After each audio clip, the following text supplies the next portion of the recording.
Hello दोस्तों, high blood pressure यानी hypertension किस तरह से आपके ब्रेन को डैमेज कर सकता है, आज इस पर बात करेंगे।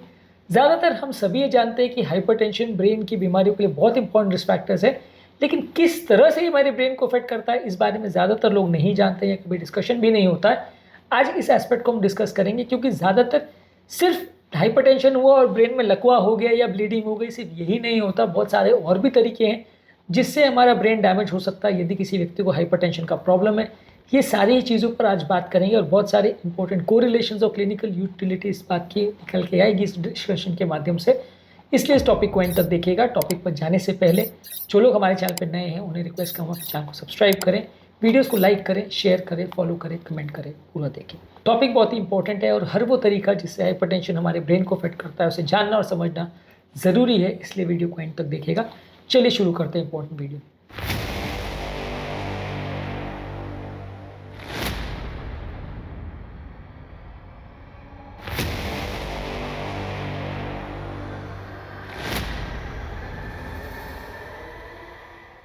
सबसे पहला ऑब्वियसली लकवा होता है। अगर किसी व्यक्ति को पूछा जाए कि लकवे के लिए सबसे इंपॉर्टेंट रिस्क फैक्टर क्या है तो वो हाइपरटेंशन ही है। दोनों तरह का लकवा, चाहे वो क्लॉटिंग वाला हो या ब्लीडिंग वाला हो, दोनों के लिए ही हाइपरटेंशन सबसे इंपॉर्टेंट रिस्क फैक्टर है। हाई ब्लड प्रेशर होने से हमारे ब्रेन की नलियाँ चोक हो जाती हैं, उसमें बड़ी नलियाँ हो चाहे छोटी नलियाँ हो, सब में कोलेस्ट्रॉल जमा होने का चांस बढ़ जाता है, क्लॉटिंग का चांस बढ़ जाता है, नलियों की दीवारों का डैमेज होने का चांस बढ़ जाता है, नलियों की इलास्टिसिटी कॉम्प्रोमाइज़ हो जाती है। ये सारी चीज़ों की वजह से सबसे ज़्यादा जो क्लॉटिंग वाला स्ट्रोक है वो हाइपरटेंशन से रिलेटेड होता है। इनफैक्ट स्ट्रोक के लिए सबसे इंपॉर्टेंट रिस्क फैक्टर हाइपरटेंशन माना जाता है। इसके कंपैरिजन में जो ब्लीडिंग वाला स्ट्रोक होता है उसके लिए भी सबसे ज़्यादा important risk factor, in fact one of the most important risk factor if not the only risk factor hypertension ही होता है। क्योंकि ब्लीडिंग का ब्रेन में होने का सबसे इंपॉर्टेंट कारण ज़्यादातर सिर्फ हाइपरटेंशन होता है, या कई बार ब्रेन में अगर कोई एन्यूरिज्म बना हो या नली कोई क्रैक हो या ऐसी भी कोई इशू तो भी हाइपरटेंशन का ही रोल होता है उसमें ब्लीडिंग होने का। तो ब्लीडिंग वाले पेशेंट में सबसे इंपॉर्टेंट चीज़ जो करी जाती है वो हाइपरटेंशन मैनेजमेंट ही की जाती है। तो ये सबसे इंपॉर्टेंट रिस्क फैक्टर दोनों तरह के लकवे के लिए माना जाता है। इसके अलावा ट्रांजिएंट इस्केमिक अटैक जो कि टेम्प्रेरी मान सकते हैं, लकवे का ट्रेलर है कि जिसमें टेम्प्रेरी ब्रेन का ब्लड फ्लो रिस्ट्रिक्ट हो जाता है और इसकी वजह से लोगों को थोड़ी देर के लिए लकवे के सिम्टम्स होते हैं जो कि 24 घंटे के अंदर रिकवर हो जाते हैं। ट्रांजिएंट इस्केमिक अटैक यानी TIA क्या होता है इस पर हमने एक सेपरेट वीडियो किया है।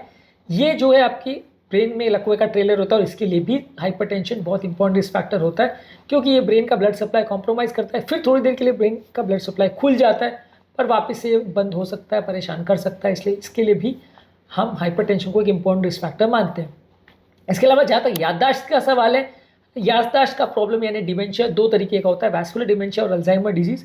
वैस्कुलर डिमेंशिया यानी ब्रेन में मल्टीपल छोटे छोटे इन्फार्क्ट्स और लकवे की वजह से जो ब्रेन का मेमोरी कंट्रोल सेंटर है वो धीरे धीरे करके डैमेज हो जाता है और over a period of time व्यक्ति की याद करने की क्षमता या कुछ भी चीज़ों को पकड़ने की क्षमता या कुछ चीज़ों को मैनेज करने की क्षमता, कॉन्सेंट्रेट करने की क्षमता, ये सारी चीज़ें चली जाती हैं। लोगों की कॉन्सेंट्रेशन की क्षमता, ये सारी चीज़ें कॉम्प्रोमाइज़ हो जाती है।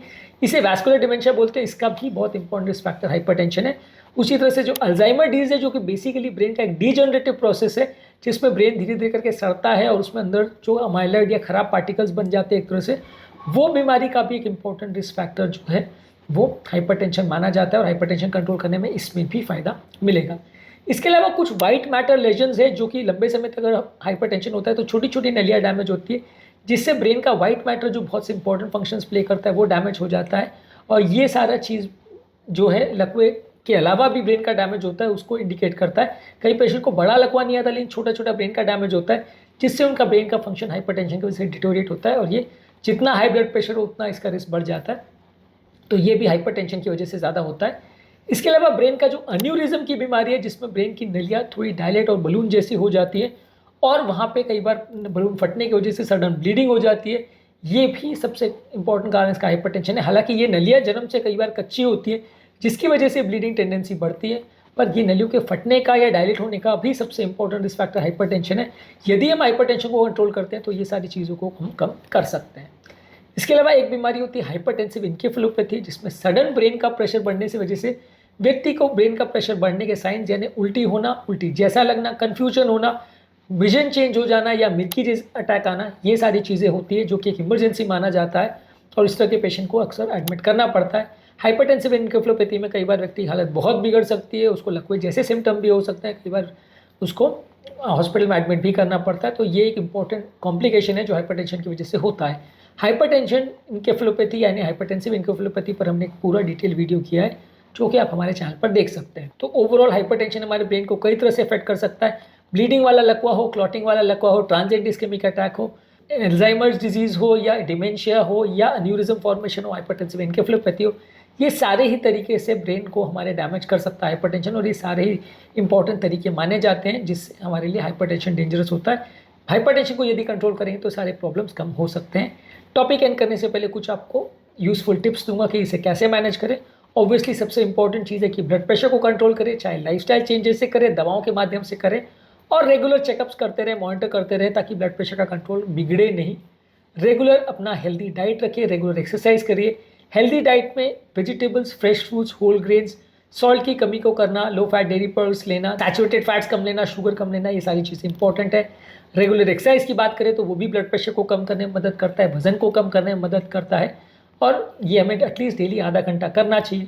इसके अलावा वेट मैनेजमेंट में आपको एक हेल्दी बॉडी वेट मेंटेन करने की आवश्यकता है। जब भी आपका वजन ज़्यादा है तो ब्रेन में डैमेज होने के चांसेस बढ़ जाते हैं क्योंकि ये बीपी, शुगर, कोलेस्ट्रॉल और बहुत सारी बीमारी को बढ़ाता है। तो वजन कम करना ज़रूरी है। स्मोकिंग को अवॉइड करना ज़रूरी है, तंबाकू को अवॉइड करना ज़रूरी है, अल्कोहल को अवॉइड करना ज़रूरी है। मानसिक अगर तनाव है तो योगा, प्राणायाम, डीप ब्रीदिंग एक्सरसाइज करके उसे कम करना ज़रूरी है। और यदि कोई और कोमॉर्बिड कंडीशन है जैसे हाई शुगर है, हाई कोलेस्ट्रॉल है, किडनी डैमेज है, हार्ट डैमेज है, तो वो सारी चीज़ों को भी मैनेज करना ज़रूरी है ताकि ब्लड प्रेशर रिलेटेड ब्रेन के डैमेज को हम कुछ हद तक कम कर सकें। आज के टॉपिक में हमने बात करा हाइपरटेंशन किस तरह से आपके ब्रेन को डैमेज करता है, कौन कौन से इसके पैथोफिजियोलॉजिकल तरीके हैं और इनकी क्या है क्लिनिकल इंपॉर्टेंस है, इन सारी चीज़ों पर हमने बात करी। उम्मीद करूंगा कि आज के टॉपिक में कुछ नया जानने को मिला होगा। जो लोग हमारे चैनल पर नए हैं उन्हें रिक्वेस्ट करूँगा कि चैनल को सब्सक्राइब करें, वीडियोज़ को लाइक करें, शेयर करें, फॉलो करें, कमेंट करें, पूरा देखें।